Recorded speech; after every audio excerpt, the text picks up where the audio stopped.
Meus irmãos em Cristo Jesus, com alegria em minha alma, satisfação em meu coração, eu saúdo a todos com a paz do Senhor.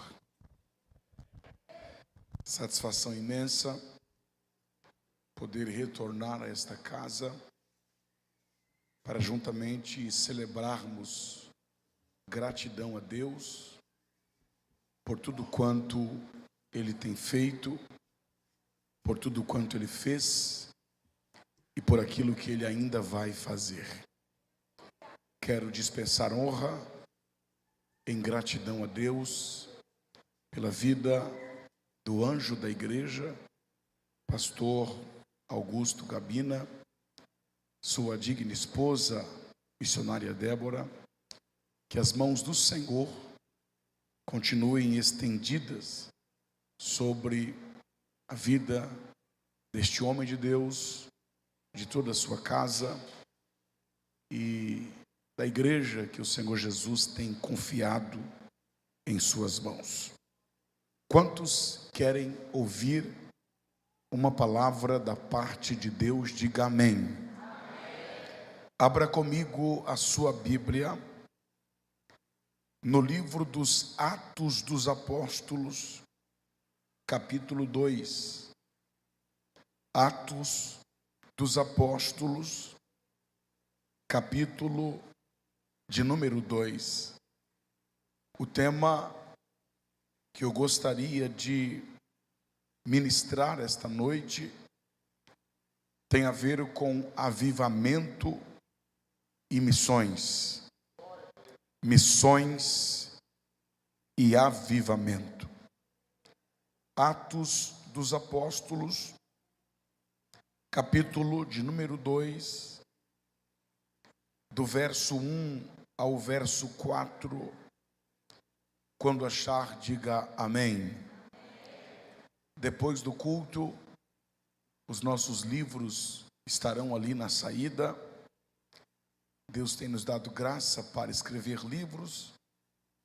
Esses livros têm abençoado muito as igrejas por onde temos passado e também abençoado o nosso ministério. Estará à disposição dos irmãos. São 3 temas que nós temos ali. 2 livros sobre pregação, o discurso de Pedro e a pregação de Jonas. E um livro que escrevi juntamente com a minha esposa, que tem por título Marta ou Maria, por que escolher uma, se você pode ser o melhor das duas? Estará à disposição dos irmãos. Atos capítulo 2, verso 1, assim diz o texto sagrado: ao cumprir-se o dia de Pentecostes, estavam todos reunidos no mesmo lugar. De repente, veio do céu um som, como de um vento impetuoso, encheu toda a casa onde estavam assentados, e foram vistas distribuídas entre eles línguas como de fogo, e pousou uma sobre cada um deles, e todos foram cheios do Espírito Santo e passaram a falar em outras línguas, conforme o Espírito lhes concedia que falassem. E você diz amém. Meus amados e queridos irmãos, indubitavelmente a igreja do Senhor Jesus está vivendo os seus últimos dias, os seus últimos meses, os seus últimos anos, quem sabe a última década na face da terra. E nesta última hora, diante desta última geração de crentes, a geração que vai ouvir o toque da última trombeta, a geração que verá o céu se abrir, a geração que não irá descer à sepultura, mas subir aos céus em um corpo de glória. Surge o seguinte questionamento: qual seria a maior necessidade da igreja nesta última hora, nesses últimos dias, nesta última geração? Diante deste questionamento, como um profeta de Deus, eu respondo com temor e grande tremor que a maior necessidade da igreja nesta última hora é de um grande, verdadeiro e genuíno avivamento. Avivamento foi definido por Abacuque como a manifestação da misericórdia de Deus em meio à sua ira contra o pecado de uma nação. De maneira, queridos, que, trocando em miúdos, avivamento é um ato misericordioso de Deus. E a minha oração é que nesta última hora, Deus tenha misericórdia de nós e derrame sobre nós um grande, verdadeiro, genuíno e duradouro avivamento. Avivamento é diferente de ressurreição.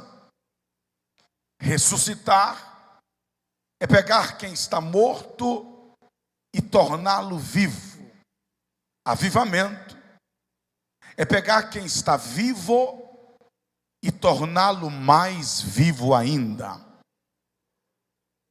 Eu não sei você, mas nesses últimos dias eu estou clamando, pedindo, esperando e buscando um verdadeiro avivamento. Quantos acreditam que Deus vai avivar a sua igreja? Levante a mão e dê um brado de glória a Deus. Quando se fala de avivamento, nós logo nos reportamos a Atos dos Apóstolos, capítulo 2. Pois aqui está o maior de todos os avivamentos na história dos avivamentos do povo de Deus. Aqui estão as características, o paradigma, o exemplo, o modelo do que é e de como deve ser um verdadeiro avivamento. Pois Atos dos Apóstolos, capítulo 2, conta a história de como os primeiros cristãos foram cheios do Espírito Santo para fazer missões. Sem Atos capítulo 2, não haveria Atos 3. Sem Atos 2, não haveria Atos 6. Sem Atos 2, não haveria Atos 10. Sem Atos 2, não haveria o famoso Atos 16. Sem Atos 2, não haveria Atos 20, ou mesmo Atos 27. Sem Atos 2, não haveria o livro dos Atos dos Apóstolos, porque não há Atos dos Apóstolos sem Atos do Espírito Santo. Nenhum apóstolo, nenhum missionário, nenhum pastor, nenhum pregador, nenhum evangelista, presbítero, auxiliar, nenhum crente pode fazer absolutamente nada se não está debaixo da unção do Espírito Santo de Deus sobre a sua vida. E qualquer avivamento que deseje ser reconhecido como um avivamento deve se parecer com Atos 2. Deve ter as características de Atos 2. Se não se parecer com Atos 2, pode ser qualquer outra coisa, menos avivamento. Eu estou tentando te dizer que qualquer evento, qualquer acontecimento, qualquer apoteose que não traga em si as características essenciais de Atos 2, pode ser movimento, mas não avivamento. Pode ser animamento, mas não avivamento. Pode ser entretenimento, mas não avivamento. E nesta última hora, a igreja não está precisando de movimento, movimento já tem bastante.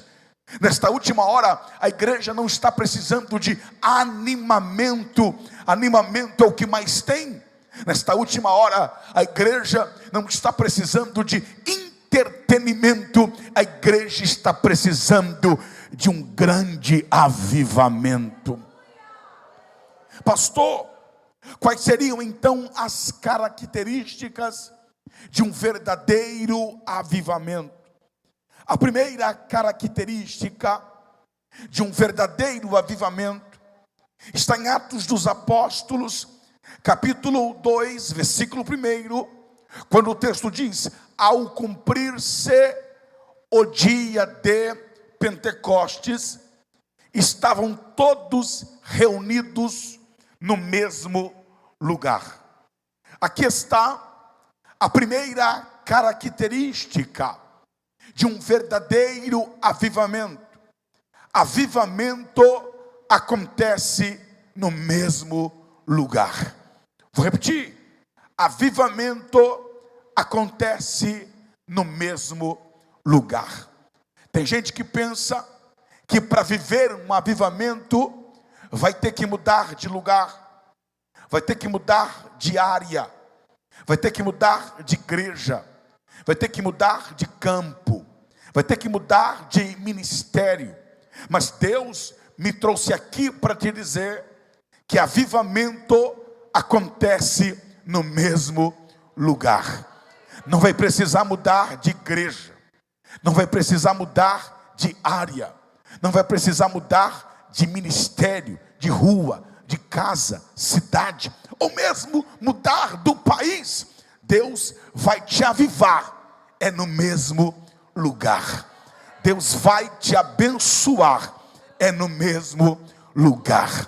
Deus vai te ungir, é no mesmo lugar. Deus vai te prosperar, é no mesmo lugar. Deus vai te levantar, é no mesmo lugar. Deus vai te consagrar, é no mesmo lugar. Só quem crê, levante a mão e dê um brabo de glória a Deus. Avivamento acontece no mesmo lugar. A pergunta é: que lugar era esse? E por que Lucas diz que eles estavam reunidos no mesmo lugar? Ora, este lugar, você sabe um tanto quanto eu, que era o cenáculo.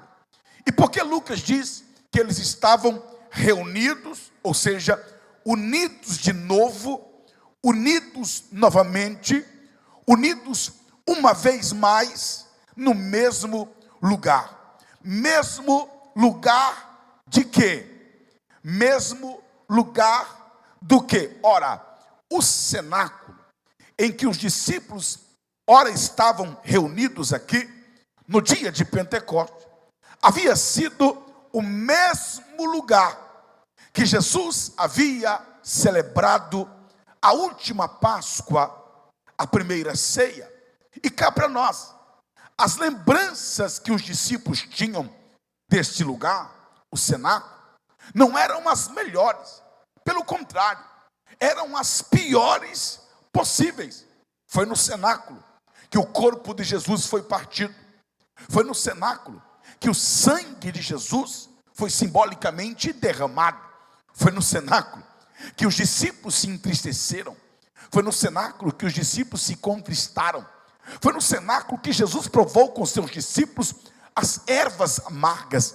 Foi no cenáculo que os discípulos ficaram sabendo claramente que Jesus iria morrer. Foi no cenáculo que Judas ficou endemoniado. Foi no cenáculo que o traidor foi indicado.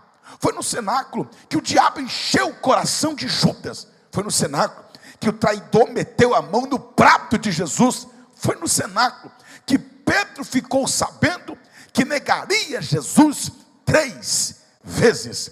Foi no cenáculo que os discípulos brigaram entre si, quem dentre nós é o maior. E foi no cenáculo que os discípulos foram repreendidos duramente por Jesus, de maneira que as lembranças que os discípulos tinham do cenáculo eram as piores possíveis. Porém, 50 dias depois da Páscoa, lá estavam eles, reunidos no mesmo lugar. No mesmo lugar. No mesmo lugar. Por quê? Porque para viver um Pentecoste, não precisa mudar de lugar. No mesmo lugar que você caiu, nesse mesmo lugar, Deus vai te levantar. No mesmo lugar que você perdeu, nesse mesmo lugar, você vai vencer. No mesmo lugar que você chorou, nesse mesmo lugar, você vai sorrir. No mesmo lugar que você foi humilhado, nesse mesmo lugar, serás exaltado. Mesmo lugar que você caiu, nesse mesmo lugar, Deus vai te levantar. No mesmo lugar que você viveu uma Páscoa de dor amarga, de opressão, você vai viver um Pentecoste de avivamento na sua vida. Só quem crê que é no mesmo lugar, levante a mão e dê um brado de glória a Deus. Enquanto eu estou pregando, eu estou me lembrando de Pedro. A Bíblia Sagrada diz que Pedro pescou a noite toda e não pegou nada. Mas a estrela da manhã brilhou na praia da Galileia e disse: Pedro, pescou alguma coisa? Pedro respondeu: hoje eu não peguei nada. O mar não está para peixe. Ah, é, Pedro? É. Então faz o seguinte: entra no teu barco, pega a mesma rede, o mesmo remo, os mesmos pescadores e volta para o mesmo lugar, porque agora a pesca vai ser maravilhosa. Eu estou me lembrando de que em Jerusalém foi o lugar em que Jesus mais sofreu. Jesus nasceu em Belém, escondeu-se no Egito, foi criado em Nazaré, iniciou seu ministério em Cafarnaum, na Galileia. E quando Jesus resolveu subir para Jerusalém, em Jerusalém, Jesus foi vendido. Em Jerusalém, Jesus foi negado. Em Jerusalém, Jesus foi abandonado. Em Jerusalém, Jesus foi preso. Em Jerusalém, Jesus foi condenado. Em Jerusalém, Jesus foi cuspido, esbofeteado, espancado, esmurrado. Em Jerusalém, Jesus foi crucificado. Em Jerusalém, Jesus morreu. Mas ao terceiro dia, ele ressuscitou, subiu aos céus e vai voltar para reinar aonde? Na França, nos Estados Unidos, em Brasília? Não, ele vai voltar para reinar no mesmo lugar. Levante a mão que eu estou profetizando. No mesmo lugar que você perdeu, nesse mesmo lugar você vai ganhar.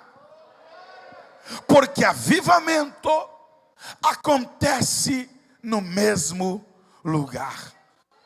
Diga para alguém que está ao seu lado, diga, não vai precisar mudar de lugar. Diga, não vai precisar mudar de endereço. Deus vai te avivar, é no mesmo lugar. Só quem crê, levante a mão, dê um brado de glória a Deus para receber. Avivamento acontece no mesmo lugar. A segunda característica de um verdadeiro avivamento, ainda no verso 1, é que avivamento acontece em Pentecostes. E o que era o Pentecostes? Uma festa judaica que acontecia todos os anos, 50 dias depois do sábado após a Páscoa. E o que era a Páscoa? Uma festa judaica que sempre esteve contextualizada com morte. Na primeira Páscoa, morreram os primogênitos do Egito. Na última Páscoa, morreu Jesus, o primogênito de Deus. De maneira que Páscoa sempre esteve contextualizada com morte, com dor, com sofrimento. Se não percebam, na Páscoa, Jesus foi vendido. Na Páscoa, Jesus foi traído. Na Páscoa, Jesus foi negado. Na Páscoa, Jesus foi abandonado. Na Páscoa, Jesus foi preso, condenado, espancado. Na Páscoa, Jesus foi crucificado. Na Páscoa, Jesus morreu. Então, Páscoa fala de morte. Páscoa fala de dor. Páscoa fala de sofrimento. Páscoa fala de traição. Mas eu dou glórias a Deus, que sempre depois de uma Páscoa haverá um Pentecoste. Talvez eu estou pregando para alguém aqui que está vivendo uma Páscoa na sua vida, uma Páscoa na sua chamada, uma Páscoa no seu casamento, uma Páscoa na sua empresa, uma Páscoa na sua família, uma Páscoa de dor, uma Páscoa de traição, uma Páscoa de sofrimento, uma Páscoa amarga, uma Páscoa de prova. Mas Deus me trouxe aqui e eu vim pregar para alguém: aguente a Páscoa, suporte a Páscoa, não desvia na Páscoa, não faça como Judas, que morreu na Páscoa, porque a Páscoa vai passar e o Pentecoste vai chegar na sua vida. Eu estou pregando para alguém aqui que hoje está vivendo a Páscoa, mas amanhã tem Pentecostes para a sua vida. O problema é que tem gente que não pode passar por uma Páscoa que já vai logo mudando de igreja. Ouviu meu Deus ali no meio? Tem gente que não pode passar por uma Páscoa que ele já vai logo pedindo a carta. Aí quando o Pentecoste chega, ele não está mais lá. Só que para viver um Pentecoste lá, primeiro ele vai ter que viver uma Páscoa. Aí ele não aguenta a Páscoa e muda de novo. Aí quando o Pentecoste chega lá, ele não está mais lá. Aí ele vai para outro canto, Páscoa, não aguenta, muda. Pentecoste chega, ele não está mais lá. Porque não entendeu que Páscoa e Pentecostes acontecem no mesmo lugar. Sabe por que tem gente que nunca vai viver um Pentecoste na sua vida? Porque não sabe permanecer no mesmo lugar quando a Páscoa chega. Deus me trouxe aqui para dizer para alguém: quando a Páscoa chegar, segura a tua onda, fica firme, porque a Páscoa vai passar e o Pentecoste vai chegar.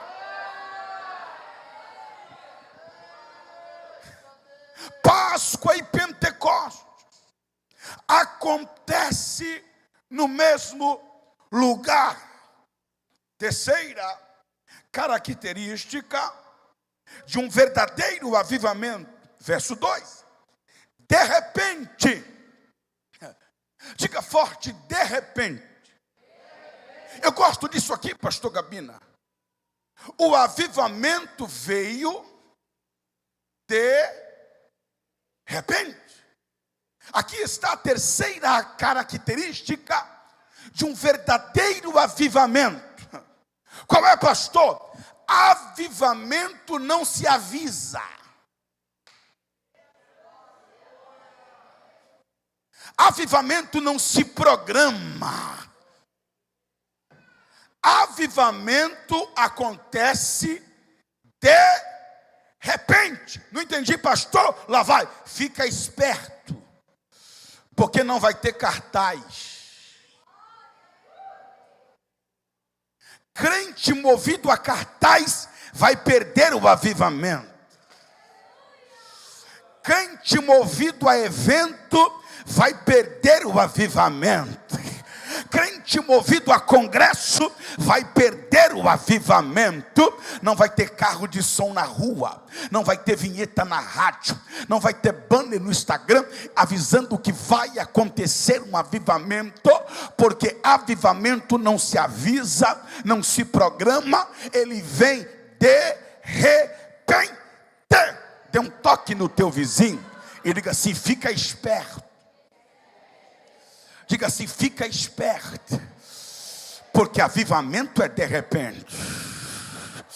Se eu fosse você, não perdia culto, porque tu nunca sabe qual é o culto que ele vai avivar, qual é o culto que ele vai batizar, qual é o culto que ele vai renovar.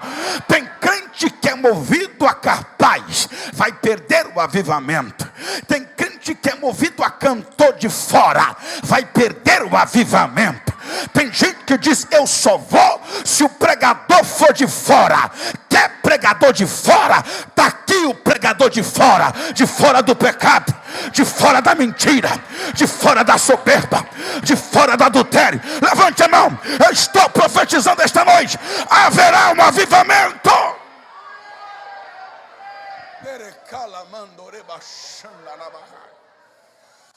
E este avivamento não será avisado, não será programado. Este avivamento vai acontecer de repente. Quarto, avivamento. Versículo 2. A quarta característica de um verdadeiro avivamento é que avivamento traz som.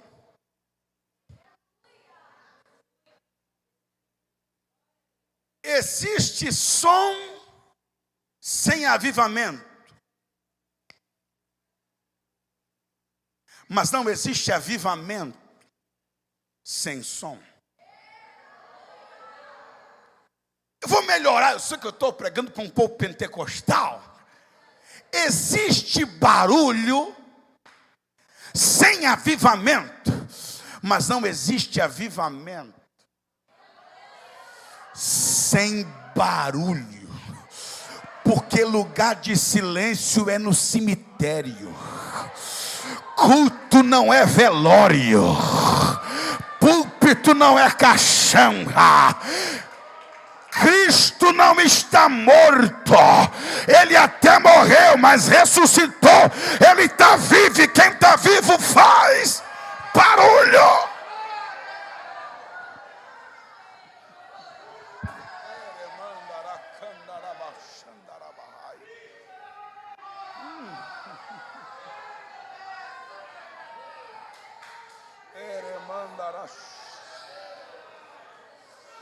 A Bíblia diz: os vivos, ainda repete, os vivos, estes te louvarão. Quem está vivo adora, quem está vivo louva, quem está vivo abre a boca, quem está vivo levanta a mão. Ei, tem crente que só tem duas desculpas para não dar glória a Deus na igreja. Desculpa número 1. Já está todo mundo dando. Para que eu vou dar também? Desculpa número 2. Ninguém está dando. Se ninguém está dando glória, ele não dá. Se está todo mundo dando glória, ele também não dá. Deixa eu te dizer uma coisa. No planeta Terra, existe 7 bilhões e 800 milhões de pessoas. Existem 8 bilhões,8 pessoas do planeta Terra. E se tem uma coisa que ninguém tem igual a ninguém, se chama voz. Você já parou para pensar nisso? Vamos mais profundo. De Adão até uma criança que acabou de nascer agora, em 6.000 anos de história da humanidade, eu não sei quantas zilhões de pessoas já passaram por essa terra. Se tem uma coisa que ninguém nunca teve igual a ninguém, se chama voz. E das 12.000 pessoas que vão nascer no planeta Terra, de hoje para amanhã, elas vão ter que arrumar 12.000 vozes diferentes. Porque se tem uma coisa que ninguém tem igual a ninguém, se chama voz. Como assim, pastor? Lá vai. Não importa se o irmão da frente está dando glória. Não me interessa se o irmão de trás está dando aleluia. Se o da direita e o da esquerda está adorando, Deus faz questão de ouvir a sua voz. Eu vou te dar 10 segundos de relógio para você abrir a tua boca santa, para Deus ouvir a tua voz. A tua voz. 10, 9, 8, 7, 6, 5, 4, 3, 2, 1. E enquanto você adora, receba a sua cura, receba a sua vitória, receba a porta aberta agora.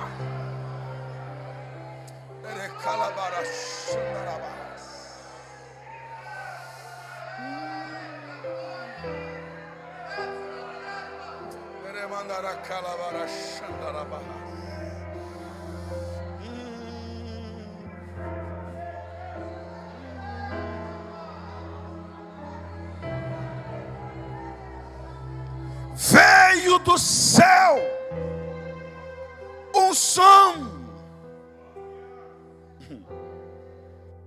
como de um vento impetuoso. Eu estava estudando esse texto, me desculpem, mas eu estava estudando esse texto. E você sabe que a Bíblia não foi escrita em português? Jesus não falava português. Os apóstolos não falavam português. Aliás, o português nem existia. Que língua eles falavam? Eles falavam grego, hebraico, aramaico. Eu estava estudando esse texto na sua língua original, o grego. Me perdoem. E eu encontrei a seguinte expressão no grego: ascoltai. Diga forte: ascoltai. A palavra ascoltai foi traduzida para o português da seguinte forma: como de um vento. Só que a palavra ascoltai seria melhor traduzida da seguinte forma: trazido por um vento. Então o texto grego diz literalmente: de repente veio do céu um som trazido por um vento.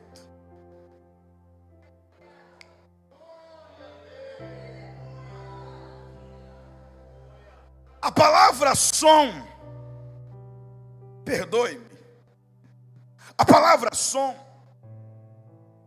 no grego aqui é étios. A palavra étios, no Novo Testamento, algumas vezes foi traduzida por barulho do mar. Mar representa multidões. O barulho do mar representa vozes de multidões. Em Apocalipse capítulo 4, a Bíblia diz que saía do trono relâmpagos, vozes e trovões. O que vozes tem a ver com relâmpagos e trovões? É que vozes ali é o barulho do mar. Foi traduzido por vozes. No Antigo Testamento, quando a glória de Deus desceu no Sinai, a Bíblia diz que houve-se trovões. Só que a palavra trovões ali no hebraico é colote, que significa vozes. Não entendi, pastor? Lá vai. A palavra som aqui é um hebraísmo. O que é um hebraísmo? É uma figura de linguagem que não significa o literal da palavra, mas uma figura que aquela palavra representa. Logo, a palavra som aqui significa vozes. Ou seja, o texto grego, dentro do seu hebraísmo, está dizendo literalmente assim: de repente, veio do céu vozes trazidas por um vento. Você sabe que o vento tem essa função de levar o som, de trazer o som. Jesus pregava na praia para 5.000 pessoas e todo mundo ouvia. Por quê? Porque ele se posicionava de tal forma que o vento levasse a sua voz. Tanto é verdade que a palavra som aqui representa vozes, que no versículo de número 6, o texto diz que aquela voz, está no texto, e quando aquele som correu, na Almeida Corrigida Fiel, está som. Na tua versão aí está voz. Por que tem Bíblia que diz som e tem Bíblia que diz voz? Porque som ali é voz. E o texto está dizendo que aquela voz, a voz que encheu a casa, a voz que veio do céu, correu. Quantas vezes eu preguei, e vocês também, que o som que encheu a casa foi um som de um vento. Houve som de vento? Claro que houve. Só que esse vento trouxe alguma coisa. O quê? Ele trouxe do céu uma voz. A pergunta é: se o som que encheu a casa não foi simplesmente um som de um vento, mas este vento, que era o Espírito, se manifestando como vento, trazendo do céu uma voz, qual foi então, pastor, o som que encheu a casa? Olhe para cá. O som que encheu a casa foi um som de uma voz. E essa voz, depois de encher a casa, ela correu por toda a cidade. A pergunta é: o que essas vozes diziam? Apocalipse 19, versículo 1. Por quê, pastor? Porque o texto diz que esta voz veio do céu. O que as vozes do céu dizem? Depois dessas coisas ouvi no céu. O quê? O quê? Uma grande voz de uma grande multidão que dizia: aleluia. Aí está um exemplo das vozes vindas do céu que encheu a casa. Essas vozes diziam aleluia.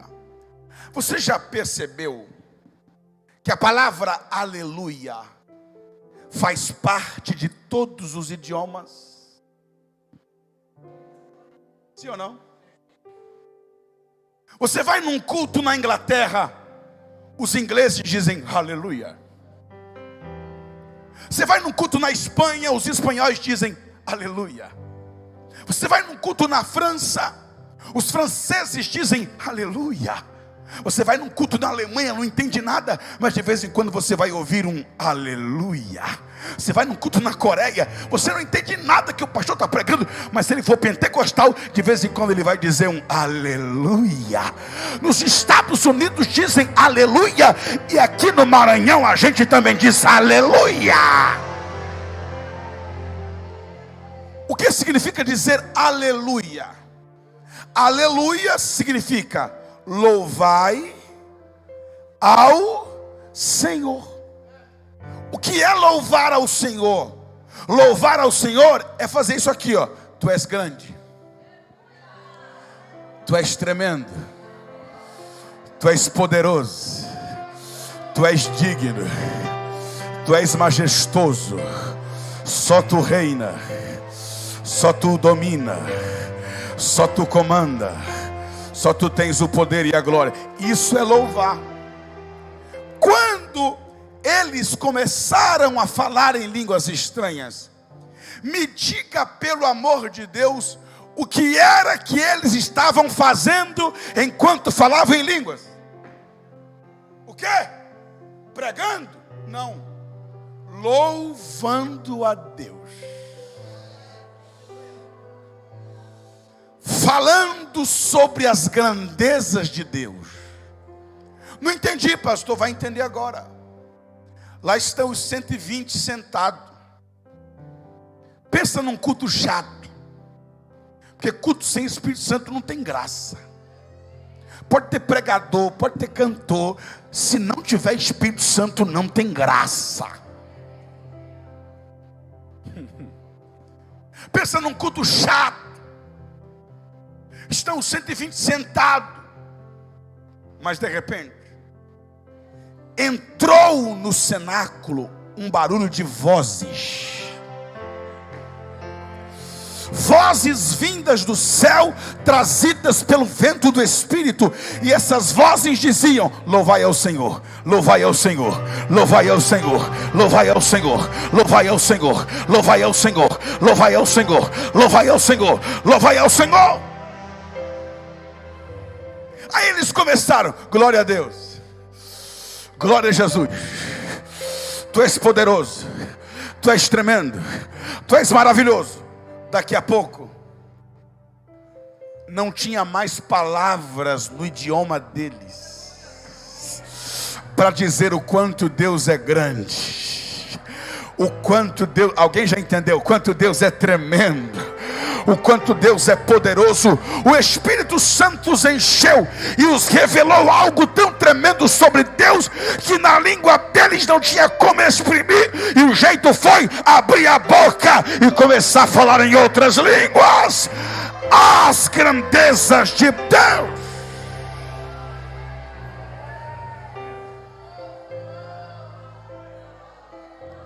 Sabe por que tem crente que vem para o culto e não fala em línguas?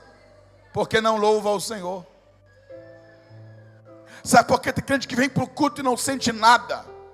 É porque vem para o culto e fica com a boca fechada, calado, não abre a boca nem para dizer amém.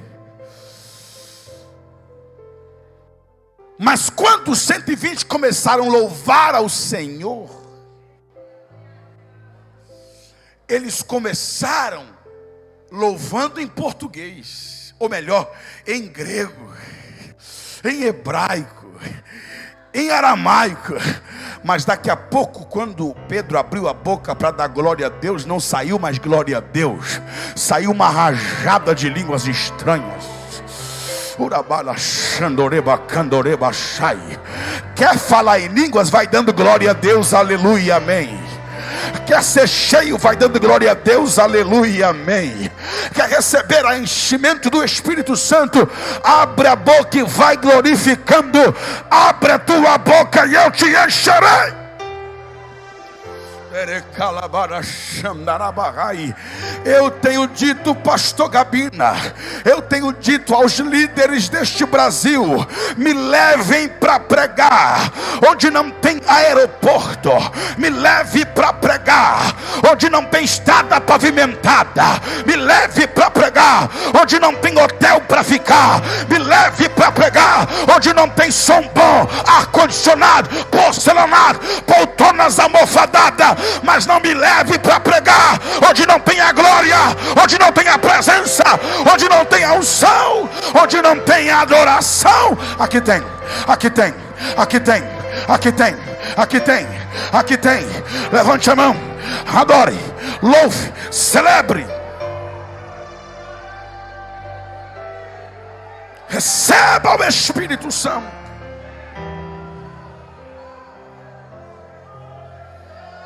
Receba as línguas estranhas. Receba o avivamento.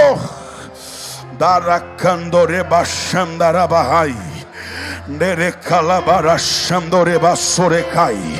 Lekatuta lava chote kote pote kete te rakatarabadore kondore paya rekandore kondere kanda kondoya rakaturia sore kandore papaya rabanduri bideri kanda sore baya labandore kandore kaya elibilionde kai rabonde gasia receba.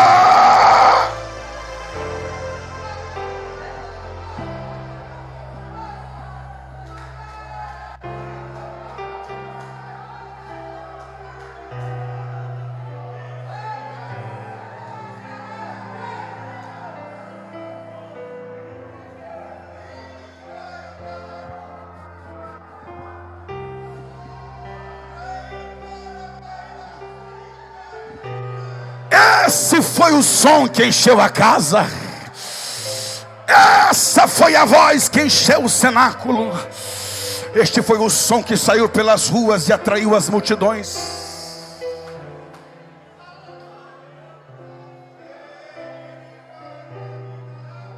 Avivamento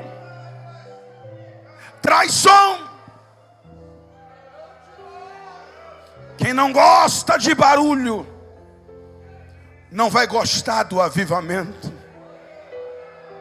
Eu não estou falando de gritaria, não estou falando de algazarra, bagunça. Eu estou falando de adoração. Você não veio aqui para assistir o culto. O único que veio aqui para assistir é Jesus. Você veio aqui para cultuar, você veio aqui para louvar, você veio aqui para adorar. Adore a Deus em outras línguas aí agora.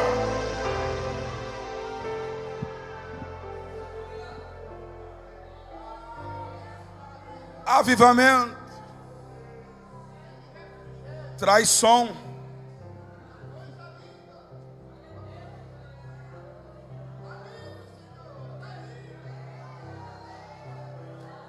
Quantos querem ouvir o som do avivamento?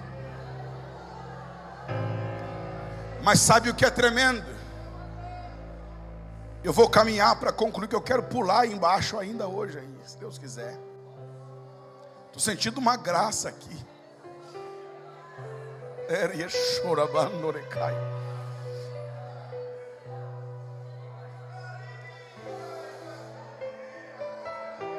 Avivamento não é só para os ouvidos, avivamento também é para os olhos, porque o verso 3 diz: e foram vistas. Quantos querem ouvir o avivamento? Quantos querem ver o avivamento? Avivamento não é só para se ouvir, avivamento também é para se ver. Avivamento não é só para os ouvidos, avivamento também é para os olhos. Em um verdadeiro avivamento existe um som para se ouvir e um sinal para se ver. O problema é que a gente está ouvindo muito e vendo pouco. Aonde estão os sinais? Onde estão os milagres que eram tão comuns? Não basta ouvir, nós precisamos começar a ver os sinais da graça multiforme de Cristo. Foram vistas. Pastor, o que eles viram? Línguas como de fogo. Diga forte: línguas como de fogo. Você já percebeu que a chama de uma vela tem o formato de uma língua? Quem já viu uma vela acesa aqui? Levante a mão. A chama de uma vela tem o formato de uma língua, sim ou não? Você nunca leu na Bíblia que o fogo lambeu a água?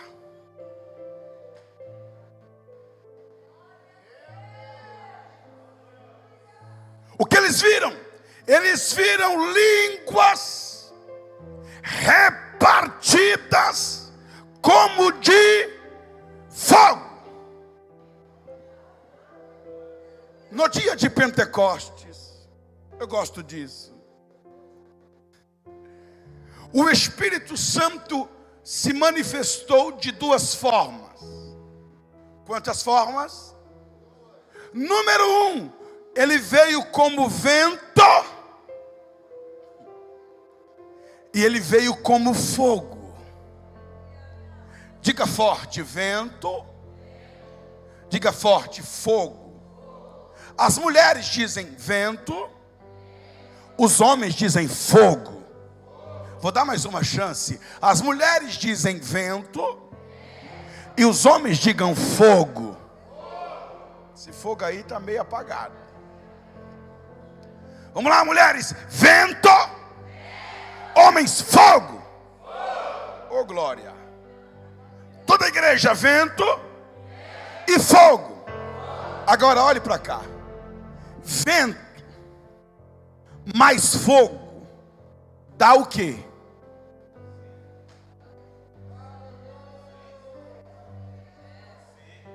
Quando o vento sopra no fogo, forma o quê?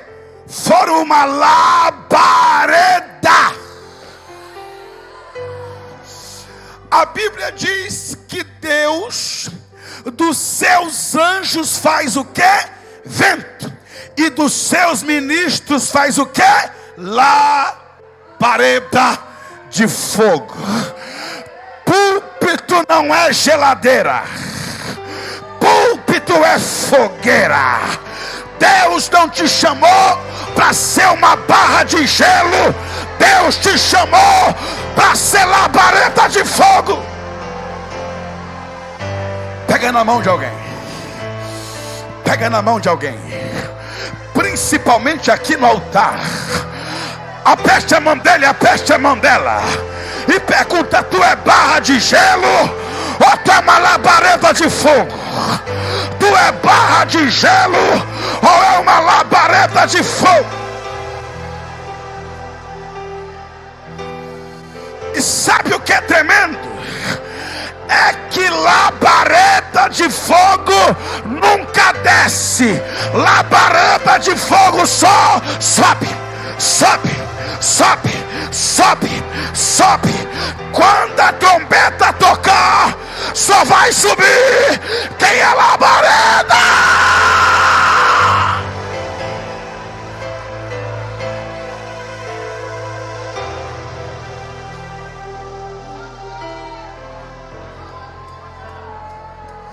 Só vai subir quem é labareda. Só vai subir quem é labareda. Só vai subir quem é labareda. Só vai subir quem é labareda. Aonde houver uma barra de gelo, o fogo vai te derreter agora. Receba uma labareda na sua cabeça.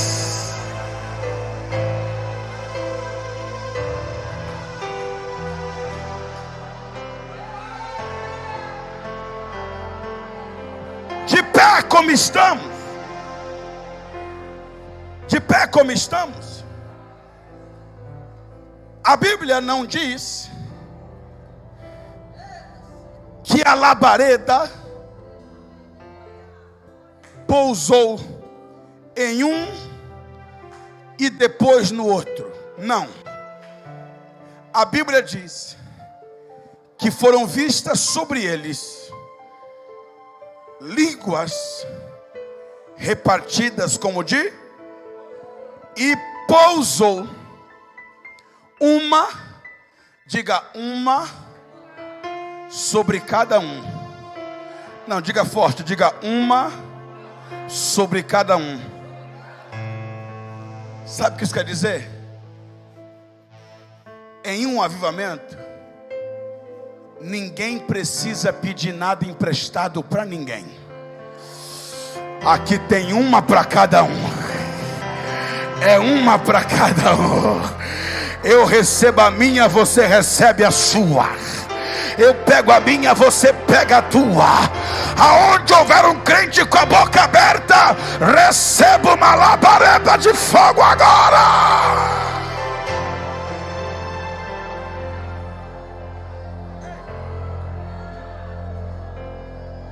No Antigo Testamento, o Espírito Santo entrava nele, e para entrar nele tinha que sair dele. Quando entrava nele, não entrava nele. E se o Espírito Santo quisesse usar ele, tinha que sair dele. Mas no dia de Pentecoste, a língua de fogo pousou sobre ele, se repartiu, pousou sobre ele, se repartiu, pousou sobre ele, se repartiu, pousou sobre ele, se repartiu, pousou sobre ele, e foi enchendo um por um, até que todos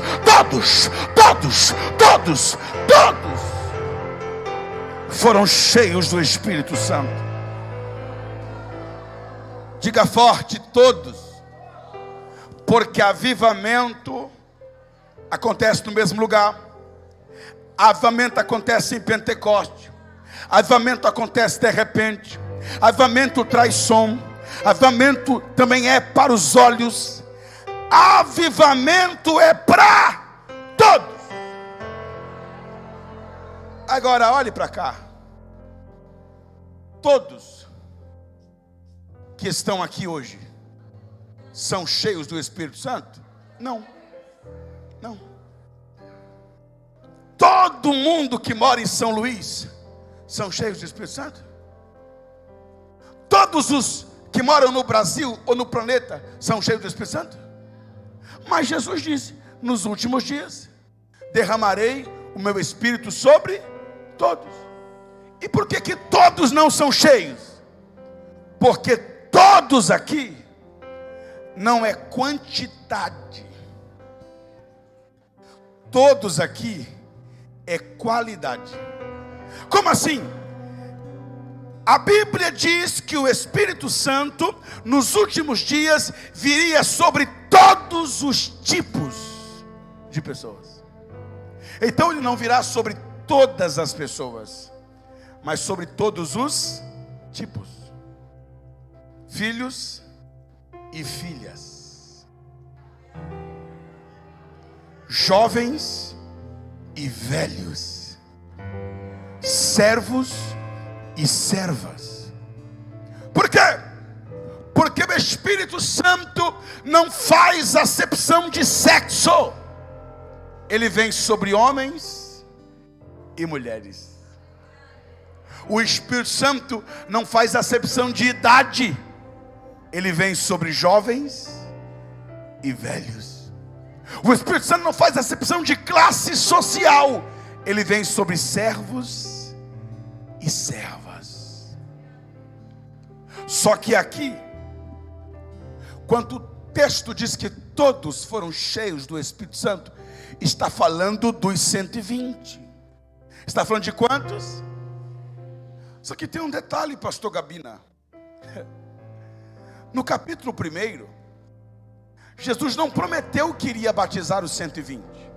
Não. Ele prometeu que ia batizar os discípulos.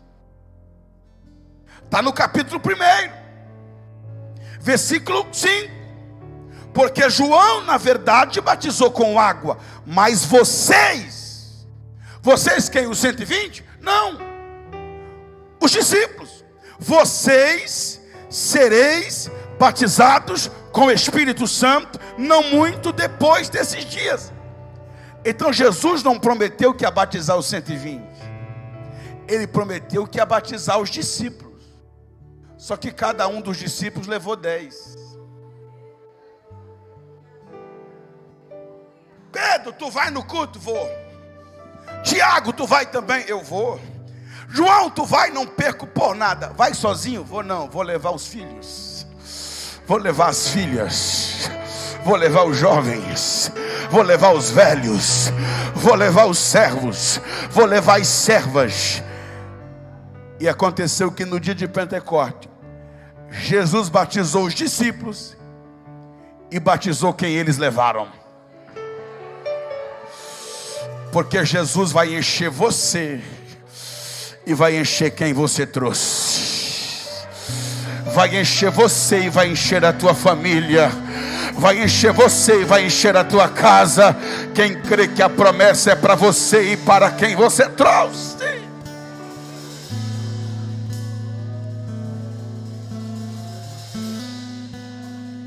Todos foram cheios do Espírito Santo.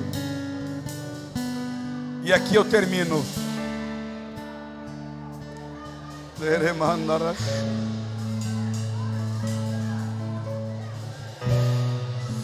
Vai encher você e quem você trouxe. Vai encher você e quem você trouxe. Eu não sei se você veio sozinho ou se você trouxe alguém, mas a graça que está aqui vai encher você e vai encher quem você trouxe. Vai encher você e a sua família. Agora deixa eu concluir. Porque o texto diz que eles começaram a falar em outras línguas, conforme o Espírito lhes concedia que falassem. Geralmente a gente diz que no dia de Pentecostes eles falaram línguas humanas. Só que tem um detalhe. A Bíblia não diz que eles falaram línguas humanas. Não.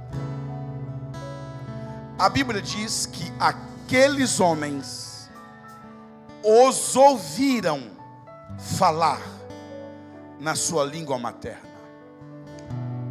Vou repetir isso aqui. A Bíblia não diz graficamente que eles falaram a língua materna daqueles homens. Não. A Bíblia diz que eles ouviram. Cada um falar na sua própria língua. Ou seja, não foram eles que falaram egípcio, acádio, sumério. Foram os homens que ouviram eles falando acádio, eles falando egípcio, eles falando assim, eles falando a língua materna deles. Ou seja, foi um milagre na boca de quem falava e um milagre na audição de quem ouvia. De maneira que, senhoras e senhores, o Espírito Santo, que lá na igreja de Corinto iria usar algumas pessoas para interpretar as línguas estranhas, no dia de Pentecoste, ele mesmo fez a interpretação. De maneira que os discípulos falavam línguas estranhas, foi xarabacaia mesmo, foi nada de língua humana, foi o tal do xaramanai mesmo. Mas enquanto eles falavam xaramanai, aqueles homens ouviam a língua deles. Tanto é verdade que eles ficaram confusos. Por quê? Porque o verso 7 e 8 diz: estavam, pois, atônitos. Vede, não são porventura galileus esses que aí estão falando? E como os ouvimos falar, cada um na nossa própria língua. Ou seja, vou dar um exemplo. Vamos supor que tinha lá um alemão. O alemão disse: estão falando a minha língua. Aí o egípcio disse: não, estão falando a minha língua. O assírio: não, eu estou ouvindo é a minha língua. O inglês: não, estão falando é a minha língua. O coreano: não, mas eu estou ouvindo eles falar a minha língua. De maneira que eles falavam línguas estranhas, mas o Espírito Santo interpretava na língua daqueles homens e eles os ouviam, cada um na sua própria língua, pregando, não, falando sobre as grandezas de Deus.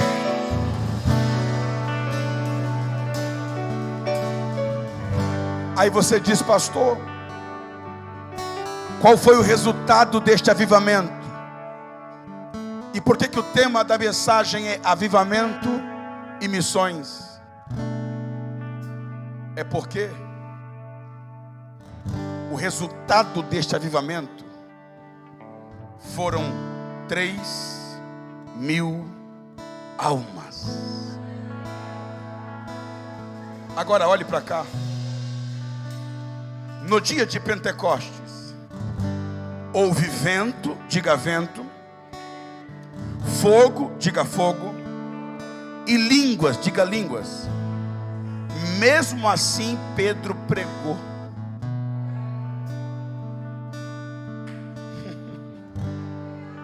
Porque nada substitui a palavra. Tem igreja aí que tem vento, tem fogo e tem língua, só não tem palavra. Avivamento, que avivamento pode ter língua, pode ter vento, pode até ter fogo, mas também tem que ter palavra. As 3.000 almas não se arrependeram quando o vento soprou, quando o fogo pegou, ou quando viram eles falando em línguas. As 3.000 almas se converteram quando Pedro se levantou, abriu a boca e pregou a palavra, pregou a mensagem do céu. Precisamos nesta última hora de um avivamento, não para ficarmos simplesmente falando em línguas aqui dentro. Precisamos de um avivamento que nos leve a pregar o evangelho lá fora. Língua não produz arrependimento, vento não produz arrependimento, fogo não produz arrependimento, mas a palavra pregada produz arrependimento. Diga forte: precisamos, nesta última hora, de um avivamento, não apenas para falar em outras línguas aqui dentro, mas um avivamento que me leve a pregar na minha própria língua o evangelho lá fora. Precisamos ter um avivamento que nos leve a ganhar almas para Cristo, a resgatar o maior número de almas para o reino dos céus.